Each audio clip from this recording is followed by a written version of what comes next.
June నెల 19వ తారీఖు పునీత రోమల్డ్ గారి పండుగ. పునీత రోమల్డ్ గారు ఇటలీ దేశంలో ప్రఖ్యాతిగాంచిన ఒనెస్తి వంశంలో రవెన్నా నగరంలో క్రీస్తు శకం 952లో పుట్టారు. తండ్రి పేరు సేజియస్ భూస్వామి. రోమల్డ్ గారు ధనవంతుడుగానే విలాసాల్లో పెరిగారు. ఒకరోజు భూమి తగాదాల్లో తన తండ్రి ఒక వ్యక్తిని అమానుషంగా చంపేశాడు. ఆ దృశ్యం రోమల్డ్ గారిని హృదయం అంతా కలిచివేసింది. అందుకు తాను ప్రాయశ్చిత్తం చేయాలనుకున్నారు. భోగభాగ్యాలన్నిటినీ పరిత్యజించి తమ 20వ ఏట రవెన్నా నగరంలోని ఒక బెనెడిక్ట్ సభ మఠంలో ప్రవేశించారు.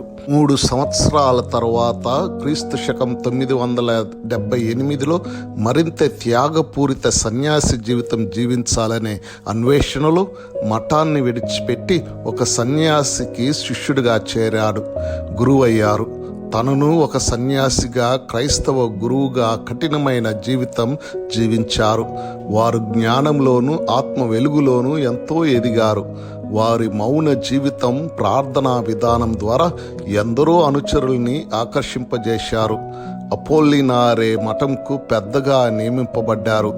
అదే మఠంలో రోమల్డ్ గారి తండ్రి సెర్జియస్ గారు కూడా సన్యాసిగా చేరి ఉండటం చూసి ఆశ్చర్యపోయారు. మఠ పెద్ద అయిన కుమారుని సూచనల చొప్పున తండ్రి గొప్ప ఆధ్యాత్మిక జీవితం గడిపారు. ఇటలీ దేశంలో అనువైన చోటలెల్లా మఠాశ్రమాలు, సన్యాస కుటీరాలు ఏర్పాటు చేశారు. దైవ మానవ సేవలో తరించి వీరు క్రీస్తు శకం 1027 జూన్ 19వ తేదీన పరలోక ప్రాప్తి నొందారు.